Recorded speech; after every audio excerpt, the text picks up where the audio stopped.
सरांना विनंती करते की सरांनी धन्यवाद. प्रथम मला आज आपल्याशी संवाद साधण्याला बोलवलं त्याकरता फॅमिली कोर्ट बारच्या अध्यक्षा निकम मॅडम, त्यांची सर्व टीम, आमच्या उपाध्यक्षा देशपांडे मॅडम, ज्यांनी अर्थात what should be the subject किंवा नवीन जजमेंट आले शिवांगी बन्सल म्हणून, we all aware about that. So what is the implementation and how it is going to be implemented. तर त्या जजमेंटवरही मॅडमनी सांगितलं थोडंसं सांगा. मी मॅडमला म्हटलं होतं की प्री ट्रायल आणि पोस्ट ट्रायल जर आपण 498 केसेस हा सब्जेक्ट घेतला, so there are so many important stages in the criminal trial as it relates to 498A or it relates to other IPC or other special statute offenses. पण या प्रत्येक स्टेजला जर समजा आपल्याला चर्चा करायची म्हटली तर it will take much time.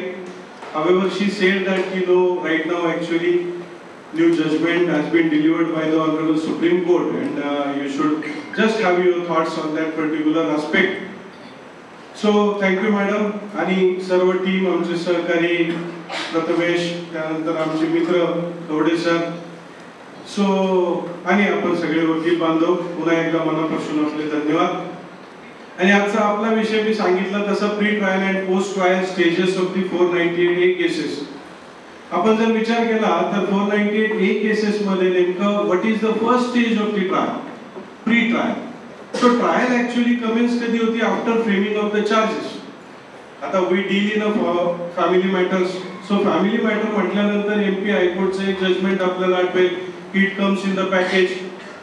मग पॅकेज केसेस मध्ये असंही हायकोर्टाने म्हटलंय that misuse of 498A has been recognized by the Honorable Apex Court time and again की कसं हे मिसयूज केलं जातं. Even in the 2005 only the Honorable Supreme Court says that की it can unleash a legal terrorism.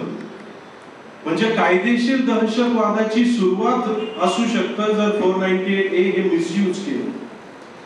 So to that extent actually the Honorable Apex Court has categorically recognized the misuse of the 498A. However, कधी insert झालं 498A 1983 ला. आपण presumption बघतो 113A presumption as to dowry death. हे कधी त्याच वेळेला. का बरं, याचा इंटेन्शन काय होतं हे इन्सर्शनचं, हे जर आपण लक्षात घेतलं तर आपल्या लक्षात येईल की dowry deaths that is a stigma on our society unfortunately. आणि याची संख्या वाढल्यामुळं की क्रुएल्टी अगेन्स्ट अ वुमन याला कर्ब करण्यात यावं म्हणून 498A या सेक्शनचा अंतर्भाव करण्यात आला. So starting from that 83's amendment और इन्सर्शन आजपर्यंत काय डेव्हलपमेंट झाली. आणि ज्यावेळेस आपण फॅमिली डिस्प्यूट्स हे कोर्टामध्ये चालवत असतो, it may be a divorce petition, it may B application under 125, it may be a domestic violence application or complaint, it may be 498A and allied sections criminal case. So what are the stages? If we go through the stage, पहिली stage आपल्याला लक्षात येते की FIR. Registration of the FIR is the first stage. Now what is FIR? So we should make ourselves basic or conceptually clear. मग एकदा concept clear झाले की आपल्याला लक्षात येते की अरे काय FIR आहे. FIR means first information report. Now this first information report, when it is given to the police authority, then what happens? आत्ताची काय परिस्थिती आहे आपण बघतो की कुठली रिटर्न कंप्लेंट ज्यावेळेस जाते, that return complaint used to be go to the भरोसा सेल किंवा दिलासा सेल whatever constituted. आणि मग ही त्या भरोसा सेलकडे गेल्यानंतर पार्टीजला बोलवलं जातं, सेटलमेंटचे चान्सेस आहेत का बघितले जातात. आणि त्यानंतर जर नाही सेटल झालं तर ते सांगतात की yes now FIR can be registered. So दोन पर्टिक्युलरली आस्पेक्ट FIR च्या बाबतीत आपल्याला ओव्हरऑल लक्षात घ्यायला हवे. पहिला आस्पेक्ट म्हणजे काय, preliminary inquiry prior to registration of the FIR. ही काय होते, आता भरोसा सेल मध्ये प्रिलिमिनरी इन्क्वायरी होती. मग कायद्यामध्ये प्रिलिमिनरी इन्क्वायरीचा असा काही स्कोप आहे का किंवा हा आला कुठून, हे ज्यावेळेस आपल्याला कळेल त्यावेळेस आपल्याला FIR ची evidentiary value, how to use that FIR before the court of law, that we will understand. मग पहिलं प्रिलिमिनरी इन्क्वायरीचा जर आपण मुद्दा घेतला तर आपल्या लक्षात येईल की Lalita Kumari versus state of UP is one of the judgement you should go through. It is a constitution bench अजून. आणि ह्या कॉन्स्टिट्यूशन बेंच मध्ये सांगितलं की बघा बऱ्याचशा केसेस दाखल, not in respect of only 498A cases, but generally जे FIR दाखल होतात की many complaints use to be file. आता बऱ्याचशा कंप्लेंट्स फाईल होतात आणि त्या कंप्लेंट्सचं रजिस्ट्रेशन और त्या कंप्लेंटचं कन्व्हर्जन होतं FIR ला. मग प्रत्येक गोष्टीमध्ये FIR दाखल करायची आणि अशी खूप पेंडन्सी वाढत चालली. मॅलिशियस FIRs दाखल व्हायला लागल्या, अब्यूज प्रोसेस ऑफ लॉ व्हायला लागला. सो नाऊ आपण पूर्वीचा सेक्शन 154 आणि आत्ताचा सेक्शन 173 जर बघितला तर that speaks in respect of first information report. Now it says information, first information. Now मी आता इथून चालता चालता एखादा जर इन्सिडेंट किंवा असॉल्ट विटनेस केला and being a good citizen I narrated that incident to police की असा इन्सिडेंट मी बघितला, जा तुम्ही जाऊन बघा. So ultimately being a cognizable offense, FIR came to be registered on the information given by me and that will be a first information to the police. So आता ज्यावेळेस पीडित महिला पोलिसांकडे जाते तर पूर्वी काय व्हायचं, आता काय होतं की भरोसा सेल मध्ये इन्क्वायरी केली. But what is preliminary inquiry? बघा, there is no statutory scope of the preliminary inquiry. However, as law evolves आणि मग या केसेस दाखल होतात आणि या केसेसला कर्व करण्याकरता नंतर काय Lalita Kumari versus state of UP हे जजमेंट आहे. आणि या जजमेंट मध्ये सांगितलं की सी बरोबर आहे की कुठेही CRPC मध्ये FIR दाखल करण्याच्या पूर्वी प्रिलिमिनरी इन्क्वायरी करा असं काही सांगितलं. आता 498 एक वेळ आपण घेऊया की एखादी 420 ची कंप्लेंट आहे. मी म्हणतो माझ्या मित्रांनी पैसे घेतले तो परत देत नाही, मी म्हणतो याचा फसवणुकीचा उद्देश सुरुवातीपासूनच होता आणि मी कंप्लेंट दिली.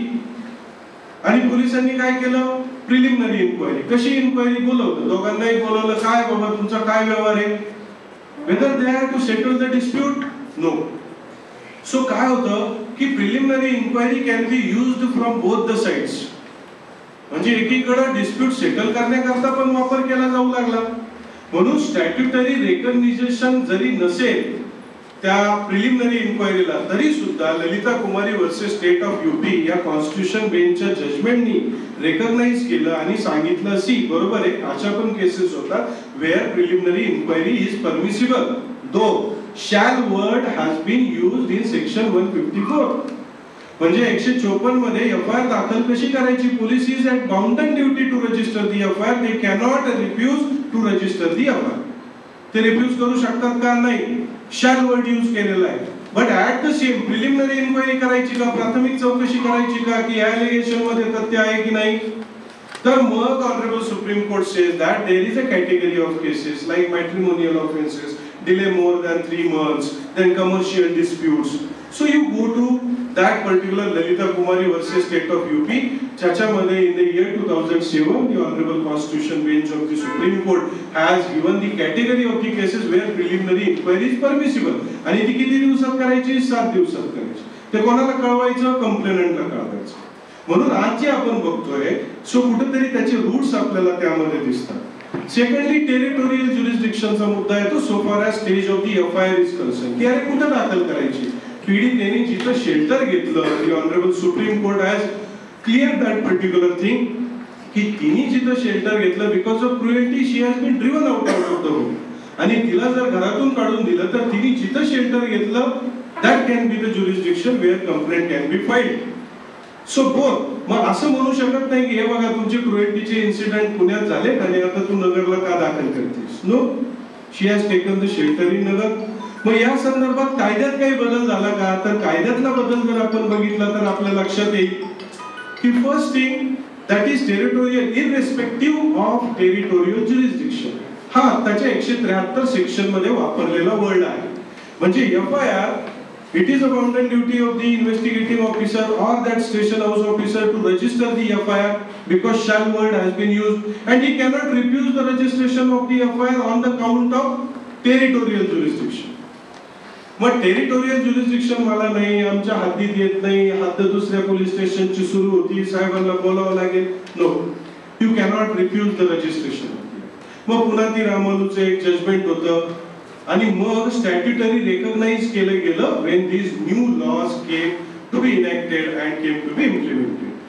So basically these two things you should remember while going through the stage of the FIR. Now, after registration of the FIR, which stage comes? Investigation. So now, what is first information report? First information report चं काम काय आहे? Object काय आहे? It sets law in motion. आता law motion मध्ये आला, कायद्याला गती मिळाली. आता 498 ची कंप्लेंट FIR मध्ये कन्वर्ट झाली. आता मला काय करायचंय? इन्व्हेस्टिगेटिंग ऑफिसरला इन्व्हेस्टिगेशन. इन्व्हेस्टिगेशन मध्ये काय होतं? त्याच्यात बेसिकली ज्या इम्पॉर्टंट गोष्टी आहेत त्या आपण लक्षात घेऊ. की बऱ्याचदा आपल्याला असाही अनुभव येत असेल की ऑफ द रेकॉर्ड आपल्याला इन्व्हेस्टिगेटिंग ऑफिसर्स सांगतात की नो आम्हाला कंप्लेंटनी केलेल्या कंप्लेंट प्रमाणे इन्व्हेस्टिगेशन करावं लागेल. Whether that is the intent of the legislation? No. See, criminal jurisprudence basic fundamental जर aspect बघितलं तर one of the important fundamental or basic aspect is that there should be a fair trial. What do you mean by fair trial? Fair to whom? Fair to complainant also, fair to accused also. Now, fair trial cannot be happened without fair investigation. Fair investigation जर झालं नाही तर fair trial होणार नाही. And it has connected to the Indian Constitution Article 21 right to life and liberty. One of the judgments, see these fundamental aspects. कारण आता आपण family कोर्टात प्रॅक्टिस करतो, बऱ्याचशा केसेस क्रिमिनल 354 दाखल केल्या जातात, कुठं 498, कुठं अनफॉर्च्युनेट 306 असते, 304B असते. So many allied sections and trial comes to you. What the Supreme Court says very nicely worded, कि presumption of innocence. I am presumed to be innocent till I prove to be guilty. It is one of the foundation of the criminal jurisprudence. Now, the Honorable Supreme Court in 2014 in Kishanbhai versus State of Gujarat stated that, you see, if acquittal happens, म्हणजे एखादा आरोपी निर्दोष जर सुटला, तर it can be understood in two ways. याचा अर्थ आपण दोन प्रकारे घेऊ शकतो. कसा? पहिलं आपण म्हणायचं की your entire justice delivery system has been failed.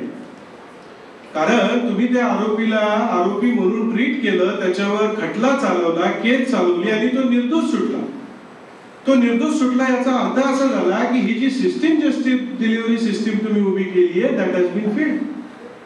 आणि second, it can be understood as अरे till date you have prosecuted a innocent person. आणि आतापर्यंत कुणाला प्रॉसिक्यूट करत होते तुम्ही? इनोसेंटला प्रॉसिक्यूट करत होते कारण तो निर्दोष सुटला.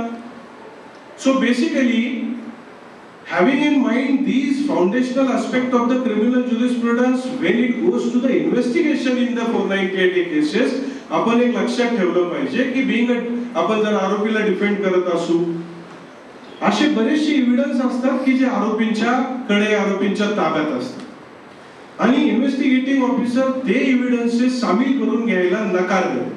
मग अशा वेळेस आपण काय केलं पाहिजे? तर सिंपल थिंग की आपण ते एव्हिडन्सेस जे आहेत ते त्यांना देण्याचा प्रयत्न करून त्यांची रिसिव्ह घेणं. परंतु जर त्यांनी सांगितलं की आम्ही ती रिसिव्ह देत नाही, तर रजिस्टर पोस्टाने ते एव्हिडन्स आपण त्यांना पाठवलं, त्याची रिसिव्ह आपल्याकडे ठेवलं. Y so?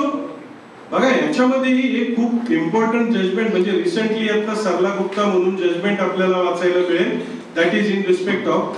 आणि सेकंडली मी काही जजमेंट्स पाठवलेले that can B shared on the group also. So एक ऑनरेबल जस्टिस विनय जोशी साहेबांचं जजमेंट होतं की ज्यांनी सांगितलं की नवऱ्याकडं व्हॉट्सअपचे मेसेजेस आहेत आणि इन्व्हेस्टिगेटिंग ऑफिसर म्हणतोय की नाही मला हे घेता येणार नाही किंवा सामील करून घेता येणार नाही या investigation. No, that is not the correct position. There is no bar. And therefore की ते जे मटेरियल आहे ते मटेरियल आरोपीचं असू द्या, फिर्यादीचं असू द्या, because we are eliciting the truth. What is trial? Discovery of the truth. आणि ही डिस्कव्हरी करताना we are assisting the court. So ही डिस्कव्हरी तेव्हाच होईल ज्यावेळेस इन्व्हेस्टिगेशन हे फेअर असेल. आणि फेअर इन्व्हेस्टिगेशनचं मिनिंग काय? तर दोन्ही बाजूचे डॉक्युमेंट, दोन्ही बाजूचा एव्हिडन्स हा कलेक्ट केला गेला पाहिजे. Even the judgment in Sarla Gupta also and earlier judgment of the Honorable Supreme Court ki je directions has been given in respect of criminal trial, त्यात तर पुढे जाऊन to the extent Honorable Supreme Court says that relied and unrelied document both should have been provided to the accused. म्हणजे प्रॉसिक्युशननी आता हे सगळं आपलं material घेतलं इन्व्हेस्टिगेटिंग ऑफिसरनी आपल्याकडून, जे आरोपींना फेवरेबल आहे, परंतु आपल्याला असं निदर्शनास येतं की ज्यावेळेस चार्जशीट येतं त्या चार्जशीट मध्ये हे मटेरियल मिसिंग आहे. देन मग अशा वेळेस आपल्याला काय, तर आपण अर्ज करू शकतो की येस द प्रॉसिक्युशनचं रिलाइड मटेरियल तर मला मिळालंय, but what are the material which has not been relied by the prosecution, please give. These are the judgments. मग त्यांना म्हणू देत की आम्ही हे रिलाइड केलेलं नाही. ते डिफेन्स विटनेस किंवा डिफेन्स एव्हिडन्सची जी स्टेज येते ट्रायल मध्ये 498 मध्ये, त्यावेळेस सुद्धा सेक्शन 91 चा आधार घेऊन CRPC चा you can give the application to call for that particular documents और to call the witnesses also. बऱ्याचदा ही प्रोव्हिजन सुद्धा आपल्याकडून यूज करण्याची राहून जाते. So basically this is the second stage on which we are talking about fair investigation and fair trial. मग असे catena of judgments you will find that की we speaks about the fair trial, fair investigation. आणि investigation म्हणजे फक्त कंप्लेंटचं ऐकणं असं नाही, तर आरोपीच्या जे जे काही एव्हिडन्स आहेत ते कलेक्ट करून, सपोज काय एक लक्षात घ्या, what is expected from the investigating officer to do the impartial investigation, to do the fair investigation, to do the proper investigation, because it is a independent investigating agency. आता यांच्याकडून जे अपेक्षित आहे की फेअर इन्व्हेस्टिगेशन व्हावं, transparent व्हावं, impartial व्हावं, आणि ते जर होत नसेल तर then go to the Honorable Supreme Court's again one of the landmark judgment, that is in Sakiri Vasu judgment. Now this is Sakiri Vasu judgment मध्ये काय म्हटलंय की आपल्याला बऱ्याचदा असं वाटतं की FIR तर दाखल झाली, इन्व्हेस्टिगेशन सुरू आहे आणि आपले पक्षकार आपल्याला येऊन सांगतात की साहेब आमचं काही म्हणणंच ऐकून घेतलं जात नाही, आमचे डॉक्युमेंट्स पण घेतले जात नाही, आमचं पुराव्यात सामील केलं जात नाही, म्हणजे प्रॉपर इन्व्हेस्टिगेशन होत नाही. But what to do in that particular aspect? Then you can give the application to that particular concerned magistrate by taking the aid of this judgment of Sakiri Vasu, in which Honorable Supreme Court says that court should ensure all the steps to ensure the proper investigation. Court should take की कोर्टानं steps घेतल्या पाहिजे to ensure the proper investigation. म्हणजे गुन्ह्याचा तपास व्यवस्थित होत नसेल तरी सुद्धा there is a remedy by way of a judgment law, and that is delivered by the Honorable Supreme Court in the case of Sakiri Vasu. So that we can summarize on the particular aspect of the fair investigation. Now third aspect, and that important aspect, which may be retained for few minutes. Now what is that particular aspect is? That particular aspect is arrest. आणि मग याच्याच संदर्भात आपण आत्ताची जी केस आहे शिवांगी बन्सल, त्या केसच्या बाबतीत बोलू. What is arrest, why arrest has to be made, आणि अरेस्टच्या बाबतीत काय प्रोव्हिजन्स आहेत, पूर्वी काय पोझिशन होती, आत्ताची काय पोझिशन आहे, शिवांगी बन्सलच्या केसने ही पोझिशन बदलली का, that is to be taken into consideration. मग आपण जर बघितलं की 1994 मध्ये जोगिंदर कुमार शर्मा म्हणून एक honourable supreme court has delivered the judgment. आपल्यासारखेच इंटर्न वकिलाची ती केस होती and he has been detained. आणि ती केस जे काही जजमेंट डिलिव्हर केलं त्यामध्ये पहिला मुद्दा आला नोटीसचा. आता ह्या 1994 आय एम टॉकिंग अबाउट, याच्यामध्ये काय सांगितलं, रॉयल कमिशनच्या रिपोर्टचाही अहवाल घेतला, पोलीस कमिशनच्या रिपोर्टचाही संदर्भ घेतला आणि सांगितलं अरे प्रत्येक केसमध्ये अरेस्ट ही गरजेची आहे का. हॅव्हिंग पॉवर टू अरेस्ट म्हणजे मला पॉवर आहे, being a investigating officer, being a police officer, I am having power to arrest, म्हणजे मी अटक करायचीच का. इफ एनी कॉग्निजिबल दखलपात्र स्वरूपाचा गुन्हा घडला म्हणून मी अटक करायची का. ऑटोमॅटिक अटक करायची नाही. Later on we will come to the Arnesh Kumar also, but prior to that 94 साली ही गरज पडली की अरे अरेस्ट ही ऑटोमॅटिक मॅनर मध्ये झाली व्हायला नको, आणि necessity of arrest and power of arrest are two different things. मला पॉवर दिली आहे म्हणून मी अरेस्ट करायची नाही, अरेस्टची नेसेसिटी मी चेक करायची. मग ही कशी चेक करायची आणि अरेस्ट कुठल्या गोष्टींकरता केली जाते. मग आपण आत्ताचा सेक्शन 35 असेल, पूर्वीचा सेक्शन 41 94 नंतर ते रेकमेंड केलं होतं की अरे अरेस्ट जर गरजेची नसेल तर नोटीस द्या आरोपीला. नोटीस देऊन let him call for the investigation, त्याला इन्व्हेस्टिगेशनला येऊ देत and let you investigate the crime without his arrest. Arrest is a last resort. Arrest should be the last resort असला पाहिजे. Offences which are punishable up to 7 years. मग 7 वर्षापर्यंत गुन्ह्या म्हणजे जी काही ज्या गुन्ह्यांना शिक्षा आहे त्याच्यामध्ये तुम्ही ऑटोमॅटिक अरेस्ट करायची नाही, नेसेसिटी चेक करा. बरं तुम्ही केली, मग आपल्याकडे चेकलिस्ट द्या म्हटले, कारण आर्बिट्ररी अरेस्ट वाढल्या म्हणून चेकलिस्ट कुठे द्यायची, मॅजिस्ट्रेट समोर. मग आपण ज्यावेळेस रिमांडला जातो 498A च्या अनफॉर्च्युनेटली जर कोणाला अरेस्ट केलं गेलं तर आपण काय whether checklist has been provide. त्या चेकलिस्टला the magistrate has to apply its own mind की ही चेकलिस्ट बरोबर आहे का, की केवळ कायद्यात ह्या 4-5 गोष्टी दिल्या म्हणून लिहून पाठवल्या. No, that is to be see. आणि आता मग मुद्दा येतो नोटीसचा की where notice has been set. मग सेक्शन 35 असेल, सेक्शन 41 असेल, हे सांगतो where arrest is not necessary in all cases. In all cases where arrest is not necessary under the subsection 1. Subsection 1 खाली अशा सगळ्या केसेस ज्याच्यामध्ये अटक गरजेची नाही, अटक गरजेची आहे किंवा नाही हे कोणी ठरवायचं, इन्व्हेस्टिगेटिंग ऑफिसरनी. कशाच्या बेसिसवर ठरवायचं ते मी आता सांगितलं. आणि अरेस्ट नेसेसरी नाही हे ज्यावेळेस इन्व्हेस्टिगेटिंग ऑफिसरचं सॅटिस्फॅक्शन होईल then the notice shall be issued. आणि मग आपल्याला नोटीस म्हणजे अर्थ काय घ्यायचा, मला 35(3) ची नोटीस आली, 41A ची नोटीस आली, मी अर्थ काय घ्यायचा, he has formed the opinion that arrest is not necessary. मग आता अरेस्ट नेसेसरी नाहीये म्हणून आणखी स्ट्रेंथन झालं की आता अरेस्ट नेसेसरी नाही, या ओपिनियनला आयो आलाय, मला नोटीस पाठवली, माझी काय ड्युटी आहे, then law says you go and attend that article for the investigation, you join the. आणि तुम्ही इन्व्हेस्टिगेशन जॉईन करा.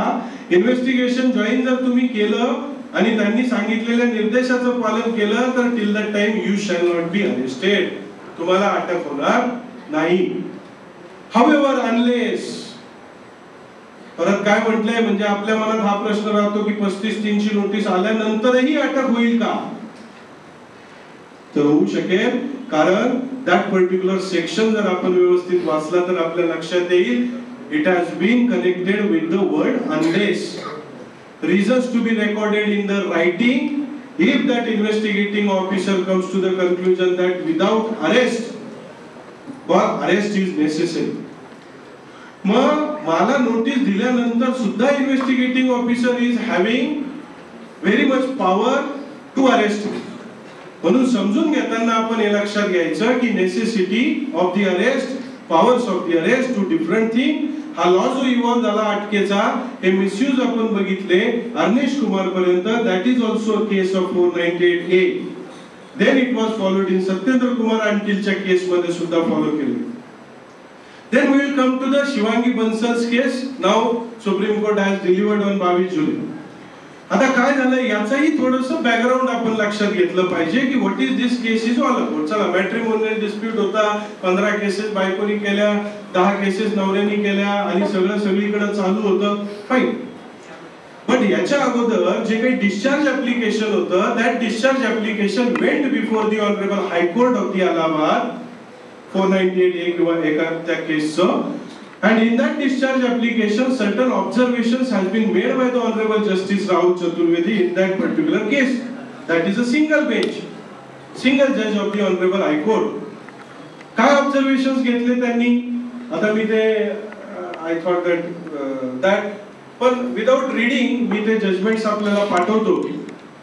तर त्यांनी सांगितलं की ओके फाईन, फॅमिली वेलफेअर कमिटीचं गठन जे केलं जावं याच्याही आधी जाऊ आपण 2022च्या थोडंसं हा विषय समजून घेताना. देन यू विल अंडरस्टँड की 2014ला अर्नेश कुमारला ऑटोमॅटिक अरेस्ट करू नका, नेसेसिटी बघा 2017ला I think that mister Sharma एक केस आली आणि in that particular Sharma case the honourable supreme court has observed की अरे मिसयूज होत चाललाय आणि हा misuse Rajesh Sharma. So in the case of Rajesh Sharma in 2017, the Honorable Supreme Court set up certain guidelines. That judgment has been delivered by division bench. Division म्हणजे 2 न्यायाधीश साहेबांनी. आणि that time the honourable supreme court हा state that की अरे हा आता misuse तर होतोच आहे, आजपर्यंत होतोय, आता याला कर्ब कसं करायचं. मग कर्ब करण्याकरता आपल्याला थोडं पुढे जावं लागेल. म्हणून त्यांनी सांगितलं की चला एक 3 मेंबरची फॅमिली वेलफेअर कमिटी इन्स्टिट्यूट करा. हे कधी सांगितलं? 2017 मध्ये honourable supreme court in the case of Rajesh Sharma. 3 मेंबरची तुम्ही फॅमिली वेलफेअर कमिटी कॉन्स्टिट्यूट करू शकता. त्यानंतर काय, त्यांना ट्रेनिंग द्या. त्यानंतर काय करा, हे फॅमिली वेलफेअर कमिटीनी एखादी कंप्लेंट आली, मॅजिस्ट्रेट कडे आली, पोलीस स्टेशनला आली तर यांच्याकडे पाठवा. यांनी काय करायचं, पार्टीजला बोलून घ्यायचं, काही सेटलमेंटचे चान्सेस आहेत का ते बघायचे आणि त्याच्यानंतरून 1 महिन्यात रिपोर्ट सबमिट करायचा. आणि नॉर्मली ड्युरिंग दॅट पिरियड असा वर्ड आहे normally arrest should not be made. So he arrest किती, तो रिपोर्ट येईपर्यंत 1 महिन्यामध्ये ती अरेस्ट करायची नाही. And the word has been used normally. Secondly, these cases यांनी सांगितलं हे कोणकोणत्या केसेसला अप्लाय होईल. It should not be applicable to the physical injury or tangible injury च्या केसेस ज्या आहेत त्या असं ऍप्लिकेबल होणार नाही. So for detail guidelines you can go through the Rajesh Sharma केस. आणि मग या केस मध्ये हे सगळे गाईडलाईन्स आले. आता हे आलं 2017 ला. मग 2018 ला काय झालं, 2015चं एक पेंडिंग मॅटर होतं, त्याला आपण म्हणू social union social forum for मानव अधिकार म्हणून. And in that particular judgment this issue has been raised की अरे असे डायरेक्शन ऑनरेबल सुप्रीम कोर्टाचे आहे की फॅमिली वेलफेअर कमिटीचं गठन करा. ती कमिटी पहिले या कंप्लेंट्सची शहानिशा करेल, 1 महिन्यामध्ये रिपोर्ट देईल, त्या 1 महिन्यामध्ये नॉर्मली अरेस्ट करू नका आणि त्यांना ट्रेनिंग, त्यांचं रिम्युनरेशन, बाकीच्या गोष्टी बऱ्याचशा बेलच्या बाबतीत काय करायचं अशा गाईडलाईन्स ज्या आहेत त्या राजेश शर्मा या केसमध्ये दिलेल्या आहेत. And that issue raised before the Honorable Supreme Court in 2018. And in the 18 now here larger bench, larger म्हणजे किती न्यायाधीश साहेब, 3 न्यायाधीश. या 3 न्यायाधीश साहेबांनी एक जजमेंट दिलं in the year 2018 which says that की नो आता फॅमिली वेलफेअर कमिटीचं जर गठन करायचं म्हटलं तर we are encompassing or we are encroaching over the legislative's power. आपण क्वाशी ज्युडिशियल अथॉरिटी तयार करतोय की ज्या अथॉरिटीनी काही गाईडलाईन्स ज्या होत्या राजेश शर्मा या केस मधल्या त्या विड्रॉल केल्या आणि मग त्या थांबवल्या गेल्या. कुठल्या, तर फॅमिली वेलफेअर कमिटीचं गठन करायचं का, no. Then it says that की it is not a statutory framework मध्ये ते बसत नाही फॅमिली वेलफेअर कमिटी, म्हणून ते होऊ शकणार. त्यानंतर काय सांगितलं की अरे राजेश शर्मा या केस मध्ये सांगितलं होतं की फॅमिली वेलफेअर कमिटी ज्या वेळेस हे सगळं बघेल आणि सेटलमेंट जर अराईव्ह झाली तर डिस्ट्रिक्ट जज और senior judicial officer is empowered to dispose of the cases. Then the Honorable Supreme Court says in 2018 that no, this can't be done because there is a power which has been entrusted with the Honorable High Court under section 482. मग जर settlement झाली तर हायकोर्टात या, you get it question. किंवा आपण जसं म्हणतो की नंतरून ट्रायल चालून आपण त्या गोष्टी संपवत असतो. So these guidelines which has been given in Rajesh Sharma by the division bench has been withdrawn by the Honorable Supreme Court's larger bench judgment in the year 2018. So आता हे झालं. मग काही त्यांनी ठेवल्या, काही विड्रॉ केल्या, मॉडिफाय केल्या. मग आता जर फॅमिली वेलफेअर कमिटीचं गठनच स्टॅट्युटरी फ्रेमवर्क मध्ये बसत नाही तर 2022 ला देन अगेन आता आपल्याकडे ज्युडिशियल डिसिप्लिन नावाचा प्रकार आहे. देन द लॉ प्रेसिडेंट आहे की कुठलं प्रेसिडेंट फॉलो करायचं. And we all aware that the judgment delivered by the larger bench is used to be prevail over the smaller bench. आता लार्जर बेंचच्या जजमेंटने असं ऑब्झर्वेशन घेतल्यानंतर the honourable single bench of the it may be a my personal opinion in respect of that because some confusion has been there. आता आपल्याला वाट बघावी लागेल की honourable supreme Court should have clarify this position, but I am just sharing my opinion, my thoughts on it. I may be wrong, बट मला असं वाटतं की ज्यावेळेस लार्जर बेंच आपण फॉलो करू त्यावेळेस family court family welfare committee अस्तित्वात नाही. That has been withdrawn. And even the question has been asked in the Lok Sabha. You can find that विचारलं गेलं याच्यानंतर की अशी काही कमिटी आहे का. त्यांनी सांगितलं 18ला हे विथड्रॉ केलंय ऑनरेबल सुप्रीम कोर्ट. अशी कमिटी अस्तित्वात नाही. आता आहेत का कमिटी काही, आपल्याला माहित आहे का कमिटी काही कार्यरत आहेत का. फॅमिली वेलफेअर कमिटी असं काही नाही. मग आता 2022ला हे जजमेंट येतं सिंगल जज of the honourable Allahabad high court which says that की ओके त्यांनी फक्त त्याच्यात थोडं मॉडिफाय केलं. सांगितलं फॅमिली वेलफेअर कमिटीचं गठन व्हावं, मग त्याचे मेंबर्स असावेत, त्यांनी ही शहानिशा करावी, कुलिंग ऑफ पिरियड द्यावा 2 महिन्याचा. आता यांनी कुलिंग ऑफ पिरियड हा राजेश शर्मा मध्ये दिलेला नव्हता, nor that has been continued in the 2018 Honorable Supreme Court judgment, but this Allahabad High Court judgment had given the verdict and said की अरे मिसयूज खूप वाढत चाललाय. One can scene that okay intention चांगलं आहे. त्यांनी सांगितलं 2 महिन्याचा कुलिंग ऑफ पिरियड द्या, अटक करू नका ड्युरिंग दिस 2 महिने आणि तुम्ही कोर्सिव्ह ऍक्शन घेऊ नका. आणि आता the Honorable Supreme Court again in the year 2025 22 July more particularly by the Honorable Chief Justice of India Justice B.R. Gavai and other their companion judge, they have endorsed that guidelines, that particular which has been given in 2022 judgment by Allahabad. त्यांनी म्हटलं की आता आम्ही endorse करतो 2022च्या ज्या guideline single बेंचने दिल्या होत्या त्या इफेक्ट मध्ये राहतील. Now the confusion here is that की अरे आता फॅमिली वेलफेअर कमिटीचं तर गठन नाहीये. आता एखादी कंप्लेंट गेली तर पाठवायची कोणाकडं. मग पोलीस स्टेशनला कंप्लेंट दिली तर ते कंप्लेंट एफआयआर ठीक आहे, FIR is mandate, therefore FIR ला कुठला बार नाही रजिस्टर्ड. पण एफआयआर रजिस्टर झाली तर मग कुलिंग ऑफ पिरियड द्यायचा का 2 महिने. मग 2 महिने अटक नाही करायची का.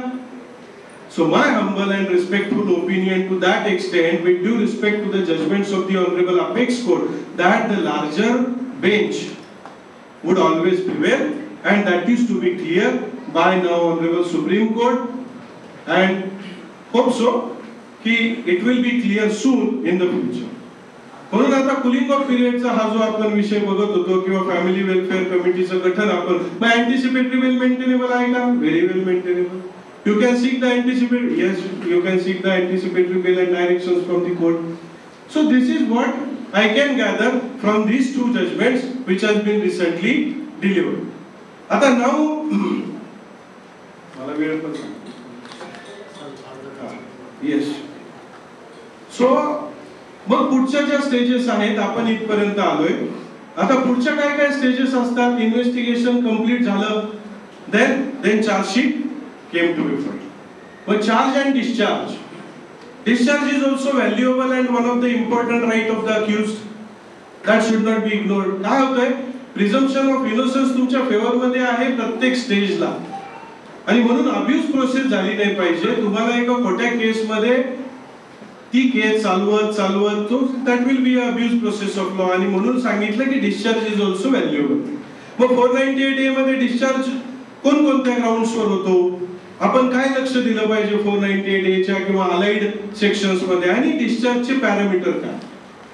So basically to sum up whether prima facie case is made out or not, what is to be seen by the judges at the time of deciding discharge application is to see prima facie case is made out or not. What is prima facie case? प्रथमदर्शनी केस made out होती का नाही हे बघायचं. On which material submitted by the investigating officer. Now the law is settled की आता chargesheet किंवा ते जे मटेरियल इन्व्हेस्टिगेटिंग ऑफिसरनी सबमिट केलं त्या बेसिसवर हे बघायचंय की प्राइमा फेसी केस मेड आउट होती by applying the mind. Even the honourable supreme court आपण जर डिस्चार्जचे जजमेंट बघितले प्रफुल्ल कुमार समद असेल, त्यानंतर दिलावर बाळू कुराने हे एक जजमेंट असेल.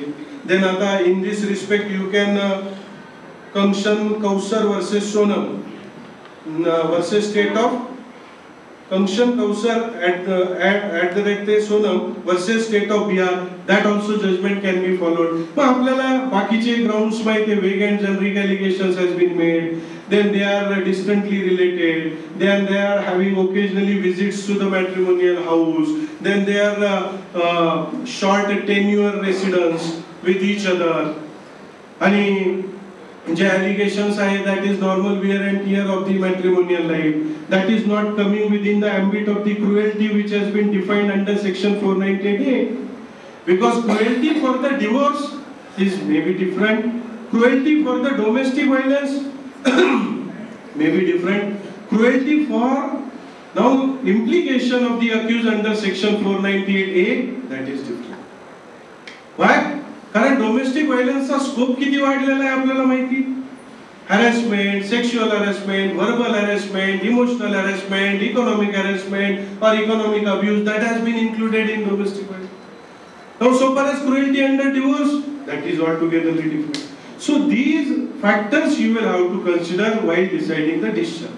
Now डिस्चार्ज झाला, तुम्हाला फ्रेम चार्ज केले तुमच्यावर, चीफ एक्झामिनेशन होते, प्रॉसिक्युशन एव्हिडन्स सुरू करतो, त्यांचे विटनेस, प्रॉसिक्युशनला काय करायचंय, prosecution has to prove the case beyond reasonable doubt against you, आणि तुम्हाला काय करायचंय, you will have to create doubt in the prosecution case, आणि तुम्हाला प्रॉसिक्युशनच्या केसमध्ये doubt create.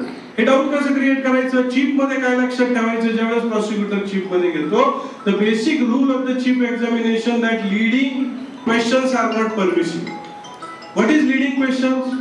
Varki Joseph versus State of Kerala, you can go through that particular judgment, will throw the light on that particular leading question. Leading question म्हणजे काय, मी जर विचारलं, या दिवशी तू काळा शर्ट घातला होता बरोबर ना, तू काय म्हणणार, हो मी घातला.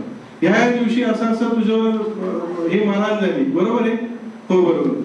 म्हणजे my question itself is suggesting the answer, माझ्या प्रश्नातच उत्तर आहे, असे प्रश्न मी विचारू शकणार नाही. That is leading question chief मध्ये, म्हणून आपल्याला ऑब्जेक्ट करता आलं पाहिजे. बऱ्याचदा प्रॉसिक्युटर कडून जर लीड केलं गेलं तर you should object that. Then stage will come cross examination. Now what is cross examination? Again discovery of the truth. Cross examination is the weapon in the hand of, and every stage I will honestly tell you की ही खूप सगळ्या स्टेजेसवर खूप काही बोलण्यासारखं, खूप काही material आपल्याकडे अवेलेबल आहे. आपल्याकडे म्हणजे सगळ्यांनाच माहित आहे आणि मलाच सगळ्या गोष्टी माहित असतील असे नाही, बट सो फार एज क्रॉसवर थोडंसं सांगतो and then will sum up our discussion. So cross examination असं म्हटलं जातं, it is a art, so it cannot be overnight develop. आता मला अनुभवानुसार क्रॉस घ्यायची आहे. It can be in respect of conduct of that woman, की तिचं कंडक्ट काय, कॉन्ट्ररी एव्हिडन्स माझ्याकडे काय, इन्स्ट्रक्शन्स माझ्या क्लायंटच्या काय, सुरुवातीचे काळ काही चांगलं नांदवलं आणि त्याच्यानंतर डिमांड सुरू झाली, जी डिमांड केली ती ऑलरेडी त्यांच्याकडे होतं का त्या गोष्टी, ही डिमांड केली, ही डिमांडच्या बाबतीत काही पर्टिक्युलर्स आहेत का. ऍट द सेम टाइम ज्यावेळेस harassment, ill treatment, cruelty as per the definition of 498 होत होती, त्यावेळेस आम्ही कुठे फिरायला जातोय का, आम्ही कुठं दुसऱ्या फंक्शन्स अटेंड करतोय का, whether there are any chats, whether there are any photographs, whether there are any electronic evidence, because I have to confront that. Contradiction आणि ओमिशन्स मला रेकॉर्डवर आणायचे. Why? To impeach the character of that witness and to check the credibility of that witness. नाहीतर असं झालं असतं ना की एखादा आय विटनेस म्हणतो मी मर्डर बघितलं, मग त्याची साक्ष घेतली असती आणि शिक्षा दिली असती, कशाला ट्रायल चालवायची. मग प्रिझम्पशन आहे तर मग महिलेची साक्ष, पीडितेची साक्ष घेतली असती, सांगितली असती, डन, तुम्हाला शिक्षा. असं नाही. म्हणून क्रॉस एक्झामिनेशन मध्ये नॅचरल कंडक्ट आहे का. अरे मी एखादा इन्सिडेंट घडला, त्यानंतर मला काय करणं अपेक्षित होतं, माझा डे टू डे रुटीन त्यानंतर चालू आहे का, माझा डिले झालाय का, डिले इनऑर्डिनेट आहे का, अनएक्सप्लेन डिले आहे का. So there are multiple. Demeanour काय आहे, कोर्टामध्ये आल्यानंतर विटनेसचं डिमेनर काय आहे, कशा पद्धतीने वर्तवणूक आहे, कशा पद्धती, I do not want to tell, I do not know, I do not remember, I don't want to tell, अशी काही काही उत्तर आपल्याला विटनेसेस देतात. You should ask the court to record the demeanour particular. आणि त्यानंतर मग ही क्रॉस एक्झामिनेशन की various kinds of witness, related witnesses आहेत का, ते हियरसे आहे का, हियरसे विटनेसेस असतील तर त्याला बार कोणता येतो, ते ड्युरिंग द सेम ट्रान्झॅक्शन मध्ये घटना घडली आहे का, डिस्क्लोजर लगेच केलेलं आहे का, that is to be keep in mind while taking the cross एक्झामिनेशनचा ऑब्जेक्ट मला कळाला की अरे मला काय करायचंय की हा विटनेस सांगतो मी इथे इथे ही घटना बघितली आणि बघितल्यानंतर काय एवढी सिव्हिअर घटना बघितली, हा घरी गेला, जेवण केलं, दुसऱ्या दिवशीचा सगळं रुटीन फॉलो केला, मित्राबरोबर हे घडतंय, बायको बरोबर हे घडतंय किंवा मैत्रिणी बरोबर हे घडतंय, whether it is expected in the ordinary course of time, whether she is believing in the natural conduct. म्हणून 114 इंडियन एव्हिडन्स ऍक्ट आणि आता नवीन आपण बघा प्रिझम्पशन, काही गोष्टींचं प्रिझ्युम केलं जातं, ट्रायल चालती कशी. So finally you should understand 3 concept, proved, not proved आणि डिस्प्रूव्ड. प्रॉसिक्युशनला तुमच्या विरोधातले चार्जेस प्रूव्ह करायचे. What is proved? After considering entire material, go to the definition of the proved, you will understand that. What definition of the proved says that after considering entire matter before it, आपण ज्यावेळेस सगळं matter consider करेल, either judge believes that this fact is proved. म्हणजे belief of a जज, जजला वाटलं पाहिजे मग मला काय करायचंय, मला जजला वाटून नाही द्यायचं. बिंग अ डिफेन्स मला सस्पिशन क्रिएट करायचंय की साहेब बघा ना इथं सांगते असं असं घडलंय पण असं घडणं शक्य नाही, हे माझ्याकडे हे व्हॉट्सअपचे चॅट्स आहे, ही मला विचारते जेवण केलं का, मी सांगतो नाही आपण बाहेर जाऊ जेवायला, माझं 65 बी आहे. आणि ह्या काळातलं हे म्हणतात की मला इतकी क्रुएल्टी होत होती, माझं मानसिक स्थैर्य व्यवस्थित नव्हतं. So whether that is believable, either जज believe, whether you believe, no you don't. Then second limb of the proved says that की going to the further extent, मग मला केस कुठे न्यायची आहे, मग मला केस अशी न्यायची आहे on the supposition of the ordinary prudent man. The probability of the existence of the fact is so probable that in such circumstances ordinary prudent man have acted upon it. म्हणजे बिलीफ ऑफ अ जज is first criteria आणि secondly ordinary prudent man. तुम्ही आम्ही काय केलं असतं अशा परिस्थितीत, असं होणं शक्य आहे का, ही फॅक्ट अशी घडली असती का, हे सांगितलं हे खरं आहे का. That is the definition of the proved. And you should understand की कुठलीही केस चालवताना it may be 302, it may be 307, it may be 498, 304B, certain presumptions are there. But नेमकं मला काय करायचं आहे, how to take the cross examination, माझा defence काय आहे, मला ह्या विटनेसेसला कसं डिस्क्रेडिट करायचं आहे. Vedu Thevar versus state, one of the judgment which says that reliability of the witness कशी चेक करायची, whether he is reliable or not. या विटनेसला बिलीव्ह करायचं का नाही, ही कुठल्या, whether he is wholly reliable, whether he is partly reliable, whether he is neither wholly nor wholly unreliable और wholly reliable also. Vedu Thevar is also landmark judgment. So this is in respect of cross examination. Then it comes to the 313 statement की तुमचं statement record होतं, त्याच्यात आपण उत्तरं कशी द्यावी. It is not a formality, it is a dialogue. आरोपीच्या विरोधात आलेला इन्क्रिमिनेटिंग एव्हिडन्स रीड आउट केला जातो, ऑपॉर्च्युनिटी दिली जाते एक्सप्लेन करा. Supreme Court judgment says that की आरोपीने दिलेलं वर्जन सुद्धा विचारात घ्या. There are category of the judgments. So आपण आपलं वर्जन देताना खूप कॉशियस राहिलं पाहिजे. आणि आपण जर चुकीची उत्तरं दिले तर it can bind you, not in the strict sense of the evidence but it can bind you. So आपण ते 313 ची उत्तरं फक्त सिम्पली डिनाय करतो, तसं करून चालणार नाही. देन डिफेन्स स्टेज येते की डिफेन्स विटनेस आपल्याला विचारलं जातं, accused can be a competent witness. आणि मला वैयक्तिक असं वाटतं की अक्युज्डला सुद्धा योग्य वेळेस एक्झामाइन करायला काही हरकत नाही. Accused should have been treated as a ordinary other witnesses also. Defence मध्ये आपल्याकडे जर काही विटनेसेस असतील तो definitely you should go for the defence witnesses, त्यांचा ओरल एव्हिडन्स घ्या and that should be equally treated. असंच ऑनरेबल सुप्रीम कोर्ट म्हणतं. केवळ मी डिफेन्स आणला, मी आरोपी, अरे प्रिझम्पशन तर माझ्या बाजूनी आहे, तुम्ही मला आरोपी म्हणताय खरं बट इनोसन्स प्रिझम्पशनचं जे इनोसन्सचं प्रिझम्पशन आहे ते माझ्या बाजूनी आहे. सो डिफेन्स विटनेस सुद्धा मी घेतला. And finally then argument stage will come where you argue the case after considering entire material since the FIR, what is contradictions, what is omissions on the record, हे contradiction omission कसे record वर आणायचे, what is omission, omission म्हणजे मी omit करतो, मला आज omitting झाली म्हणजे मी शरीरातून काहीतरी बाहेर टाकलं लिटरली सेन्स मध्ये. मग पोलिसांना दिलेला जबाब 161 चा असेल, त्यानंतर 164 चा जबाब आले असेल, तर या सप्लिमेंटरी स्टेटमेंट असेल. याच्यामध्ये काही महत्त्वाच्या गोष्टी मी गाळल्यात का ज्या मी आता कोर्टामध्ये सांगतोय आणि त्या सांगणं तिथं गरजेचं होतं. तर ते आम्ही कशा रेकॉर्डवर घेणार की त्यांना कन्फ्रंट करणार 145 नुसार आणि त्या की अरे हे तर त्याच वेळेस सांगणं गरजेचं होतं.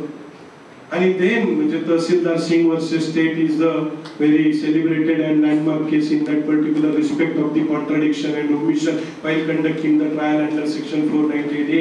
You should keep into mind की various several बऱ्याच प्रोसिडिंग्स दाखल होतात. 125 मध्ये काय म्हटलंय, डीव्ही मध्ये काय म्हटलंय, काही कॉन्ट्राडिक्टरी आहे का, आज सकाळी एक बोलतो संध्याकाळी एक बोलतो, मग त्याला आपण म्हणतो कॉन्ट्राडिक्शन. मग असं काही कॉन्ट्राडिक्टरी व 161 मध्ये वेगळं आहे, 164 मध्ये वेगळं आहे, सप्लिमेंटरी स्टेटमेंट मध्ये वेगळं आहे, हे फाइंड आउट करा. And then that you should brought in on record. त्याची एक पद्धत आहे की इन्व्हेस्टिगेटिंग ऑफिसर कडून त्या contradiction omission amounting to contradiction कधी होईल ती ओमिशन प्रूव्ह करून घ्यावी लागते. And then ultimately appreciation of evidence and argument की how to argue that particular matter considering all other aspects. की हे होणं शक्य आहे का, प्रोबॅबिलिटी काय आहे, either judge believes that, whether prosecution able to prove the case beyond reasonable doubt, how my doubts are reasonable, how accused is entitled for the benefit of doubt, how that particular witnesses are not credible and trustworthy in that particular case. And then you can sum up the arguments before that particular court, and then judgment stage will occur in that particular stage. So these are the stages of the 498A cases, and it also follows in every criminal matters, I would say. So I think that की प्रत्येक stage जशी मी सांगितलं की खूप important आहे. प्रत्येक स्टेजचं एक legislative वेगवेगळं इंटेंट आहे. बऱ्याच लॉ आणि आता आपण म्हणतो मगाशी डिस्कस केलं Shivangi Bansal case. Let us wait for the honourable supreme court's clarification on that particular aspect also. Because असंही म्हटलं जातं, जेरेमी बेंथम म्हटले की law is uncertain and uncertainty of law is power of advocate. So what is the power of advocate? Ultimately that uncertainty of law. So now law evolves as per the requirement of the society. आपल्याला जसं requirement आहे त्यानुसार law evolve होत जातो, and we'll have to keep ourselves updated according to that or in that particular perspective. So having said that, again thank you very much for listening me patiently, and thank you all the committee members for calling me here to conversate with you. Thank you very much. 10 minute question answer 10 minute. Opinion सांगितलं आताच्या supreme कोर्टच्या जजमेंटनुसार जे honourable justice बी R Gavai साहेबांनी दिलंय त्या जजमेंटनुसार रिएन्फोर्स केलं 2022. तर 2022 मध्ये काय सांगितलंय की हे बघा फॅमिली वेलफेअर कमिटीचं इन्स्टिट्यूशन होईल, तुमची कंप्लेंट त्यांच्याकडे जाईल आणि 2 महिन्यामध्ये ते काय करतील, सगळी शहानिशा करून त्यांचा रिपोर्ट देतील. मग आपण तर काही करायचं नाही बिंग अक्यूज म्हणून, पण या फॅमिली वेलफेअर कमिटीचा रिपोर्ट येईपर्यंत अटक करायची नाही किंवा कोर्सिव्ह ऍक्शन घ्यायची नाही. मग आता उद्या न्यायाधीश आपल्याला म्हणतील कशाला आले अँटिसिपेटरीला, तुमच्याकडे तर ते 2 महिन्याचं कुलिंग पिरियड आहे. मग आज आपण मी सांगू शकतो किंवा माझं पर्सनल ओपिनियन की there is a larger bench judgment. 3 जजेसनी सांगितलंय की अशी काही कमिटी अस्तित्वात नाही. आता ते जजमेंट ह्या ऑनरेबल जस्टिस बी आर गवई साहेबांच्या जजमेंटमध्ये त्याचा उल्लेख देखील नाही किंवा त्याची चर्चा डिस्कशन करता आलं नाही. त्याला पर इन्कम म्हणायचं का किंवा by ignoring the settle principle of law and नाही, it is to be stated by the honourable supreme court. आणि म्हणून आता माझं अँटिसिपेटरी पण मेंटेनेबल आहे. आणि असंही म्हटलंय की पेरिफेरल इन्व्हेस्टिगेशन या दरम्यान चालू राहील. म्हणजे 2 महिन्यामध्ये जरी ती फॅमिली वेलफेअर कमिटी शहानिशा करत असेल तरी सुद्धा मेडिकल रिपोर्ट कलेक्ट करणं, हे स्टेटमेंट घेणं, हे जे काही इन्व्हेस्टिगेशन आहे पेरिफेरल ते चालू राहील अशीही गाईडलाईन्स त्याच्यामध्ये आहे. अकॉर्डिंग टू मी तुम्ही घेतला पाहिजे.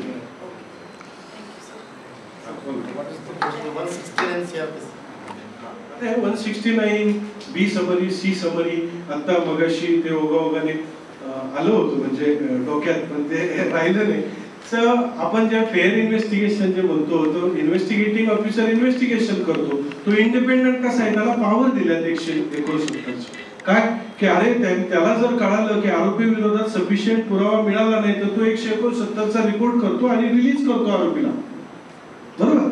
आणि पुढे जाऊन त्याच्या हे लक्षात आलं की आरोपीच्या विरोधातली जी केस आहे ती ही दुष्ट हेतूने दाखल केलेली आहे, मालाफाईड इंटेन्शननी दाखल केलेली आहे, तर तो बी समरी रिपोर्ट दाखल करतो. आणि मग त्या बी समरी रिपोर्टवर सुद्धा ती केस जी आहे ती ऑनरेबल कोर्ट काय करतं की त्याला फिर्यादीला नोटीस काढतं की अरे बघ हे इन्व्हेस्टिगेटिव्ह ऑफिसरनी इन्व्हेस्टिगेशन केलंय आणि त्याला असं कळलंय आता की या इन्व्हेस्टिगेशनच्या आधी तू काय केलं, रागाला जाऊन केस केली, दुष्ट हेतूनी केस केली, त्यांना अटकवण्याकरता केस केली, असा रिपोर्ट बाबा ते दाखल केलाय, फिर्यादी म्हणून तुझं काय म्हणणं आहे, आणि हे दोन्ही पक्षांचं म्हणणं ऐकून तो रिपोर्ट एक्सेप्ट करायचा की नाही हे ठरवतो. So that is what B summary 169 report is. हा, जेव्हा आरोपीला 41 ची नोटीस येते तर त्यावेळेस पोलिसांचं म्हणणं असतं की तुम्ही येऊन भेटा किंवा जे काही साईट चालू आहे किंवा जे काही वर्क चालू आहे तिथं आपण जी बेल ऑर्डर असते अँटिसिपेटरी बेल त्याच्यामध्ये असं असतं की ऑर्डरप्रमाणे तुम्ही त्या ठिकाणी जायचं नाही किंवा एव्हिडन्स टॅम्पर करायची नाही. तर आरोपी पोलिसांचं म्हणणं असतं की तिकडे ये. मग काय केलं पाहिजे आरोपीने ह्याच्यामध्ये, किंवा तुम्ही जसं सांगितलं की पोलीस ॲक्शन घेऊन त्याला अटक पण करू शकतात, मग त्याला भीती काय राहणार की बाबा पोलीस ज्या पद्धतीने आरोपीला बोलावतात आणि सांगतात की तू तिथं येऊन एक तर इन्व्हेस्टिगेशनमध्ये आम्हाला हेल्प कर, म्हणजेच तू त्या साईटवर ये, किंवा जे पर्टिक्युलर जिथं कोर्टाच्या ऑर्डरप्रमाणे असतं की तुम्ही साईटवर जायचं नाही टॅम्पर करायचे, म्हणजे एक कॉन्ट्रडिक्शन असतं. त्यामध्ये आरोपी किंवा आरोपीच्या बाबतीत कन्फ्यूज होतं किंवा काय केलं पाहिजे. आता याच्यामध्ये काय बऱ्याचदा असं जर झालं की तुम्हाला बेलच्या ऑर्डरमध्ये न्यायाधीश साहेबांनी लिहिलं की तुम्ही कोऑपरेट करा, तुम्ही टेम्पर करू नका एव्हिडन्स, आणि मग आयोनी तुम्हाला म्हटलं की नाही या, we are not going there to tamper the evidence. First of all we are going there on call of the investigative officer to join the investigation, to cooperate with the investigation. So that cannot be termed as a tampering with the evidence. Tampering कधी होईल, मी परस्पर गेलो कुठल्या तरी साक्षीदाराला सांगितलं अशी अशी केस आहे तू माघारी घे, किंवा मला माहिती आहे की अरे या केसमध्ये हे डॉक्युमेंटरी एव्हिडन्स खूप गरजेचे आणि मी कोणालाही न सांगता माझ्या घरी एंटर केलं, त्या लॉक काढलं, लॉक तोडलं आणि ते डॉक्युमेंट घेऊन निघून गेलो, आणि हे जर निदर्शन असेल that will be considered as a tampering. पण या केसमध्ये टेम्परिंग होणार नाही. So nothing to worry about it. Transit bail आणि 0 नंबर एफआयआर. सो टेरिटोरियल ज्युरिस्डिक्शनचं मी मगाशी म्हटलं, हे 0 एफआयआर काय असते ते टेरिटोरियल ज्युरिस्डिक्शन, की आता असं झालं की दॅट इज अ कॉमन, म्हणजे असा एक प्रश्न की 498 मध्ये पण काय व्हायचं, सपोज पूर्वी 0 नंबरनी एफआयआर दाखल व्हायचे, म्हणजे आता नगरची मुलगी पुण्यात लग्न करून आली आणि पुण्यात तिचा छळ झाला म्हणून नगरला जाऊन राहिली, मग नगरच्या पोलीस स्टेशनला तिने दाखल केली. पण नगरला काय व्हायचं, नगरवाले म्हणायचे अरे आमच्याकडे तर गुन्हा घडलेला नाही, हा पुण्यात घडलाय, मग नगरवाले तिथं 0 एफआयआर दाखल करायची. का? आता आपण जाणून घेतलं एफआयआर तर मॅन्डेटरी, ते रिफ्यूज करू शकत नाही टेरिटोरियल ज्युरिस्डिक्शन, पण तिथं 0 नंबर का? कारण 0 नंबर असा की त्यांचा नंबर चालला 41, 42 त्यांच्या ऍडमिनिस्ट्रेटिव्ह यूज करता, पण आता मध्येच तुम्हाला 43 नंबर द्यायचा, नंतर जर मी ही एफआयआर ट्रान्सफर करायची म्हटली पुण्याला तर तो 43 माझा राहून जाणार, मग मी काय ऍडजस्टमेंट करायची, म्हणून कन्सेप्ट आली 0 नंबरनी एफआयआर दाखल व्हायची आणि ती 0 नंबर इकडे ट्रान्सफर केली जायची. That is what 0 number. दुसरं काय होतं, ट्रान्झिट. आता हे ट्रान्झिटरी बेल म्हणजे काय, तर आता माझ्या विरोधात जर आसाममध्ये केस दाखल झाली आणि तिकडे जाऊन समजा कोणी केस दाखल केली किंवा पत्नीने तिकडे आसाममध्ये केस दाखल केली, आता मी आसामला जाणार, तिथं जाऊन मी वकील बघणार, तिथं वकील बघून मी अँटिसिपेटरी बेल ऍप्लिकेबल अप्लाय करणार आणि मग मला ऑर्डर मिळणार. या दरम्यान जर मला अटक झाली तर ही जी एंटायर प्रोसेस आहे जी फॉलो करायची त्याच्याकरता वेळ लागणार आहे, इट विल बिकम इनफ्रक्च्युअस. हे जर इनफ्रक्च्युअस होणार असेल तर मग मला कायद्याने जजमेंट लॉनी ट्रान्झिट बेलचं ऑप्शन दिलं की I can apply before the sessions court इथं पुण्यात, आणि मला माहिती मिळाली की येस तिकडं माझी माहिती रिजनेबल असली पाहिजे आणि क्रेडिबल असली पाहिजे, एफआयआर ची कॉपी मी दाखल करतो आणि साहेबांना सांगतो की अरे मला 1 महिन्याचा ट्रान्झिट बेल द्या. ट्रान्झिट म्हणजे काय, प्रवासादरम्यान.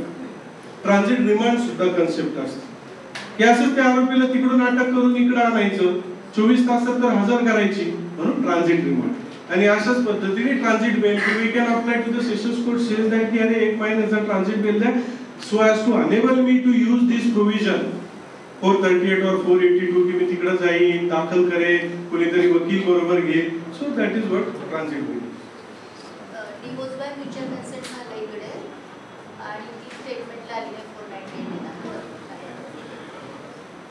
अशा केसमध्ये ना बऱ्याचदा काय फॉलो होतं की if she is not willing to come forward तर एक त्यांना समन्स काढलं जातं आणि समन्सचा नॉट ट्रेस म्हणून रिपोर्ट घेतला जातो अकॉर्डिंग टू मी की she is not traceable, she is not willing to come, and magistrate can go further to मग आयोला तपासायचं काम, then investigating officer should have been examined and then after the case can be concluded. आणि आली तर मग परत हायकोर्टात जाऊन का स्पॅश नाही, करायचं? खाली पण तुम्ही चालू शकता.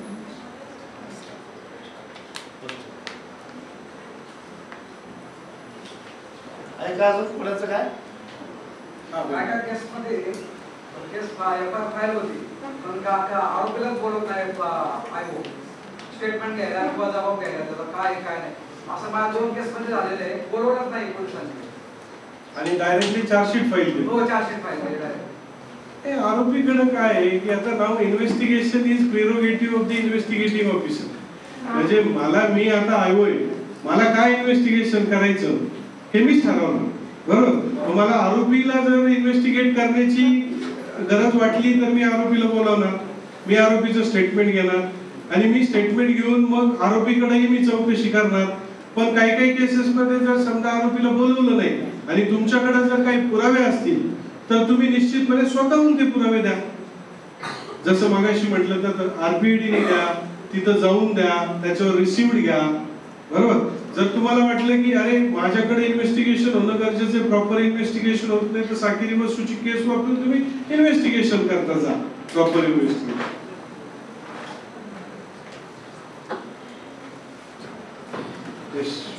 Thank you. Thank you sir. Thank you sir. फार सोप्या आणि साध्या भाषेत सरांनी 498 समजवलं, असं वाटलं की आम्ही चालवू शकतो.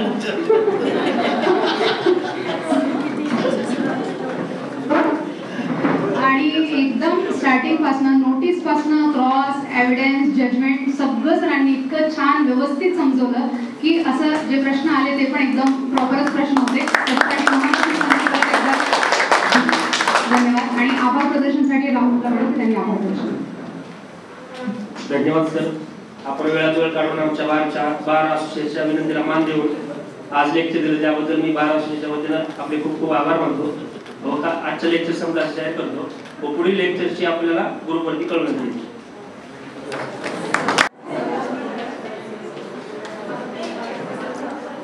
मॅम एक मिनटं इकडे समोर पहा.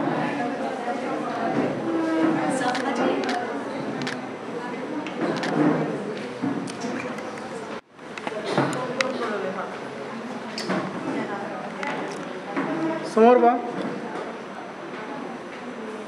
One more. माझ्याकडे पण हा.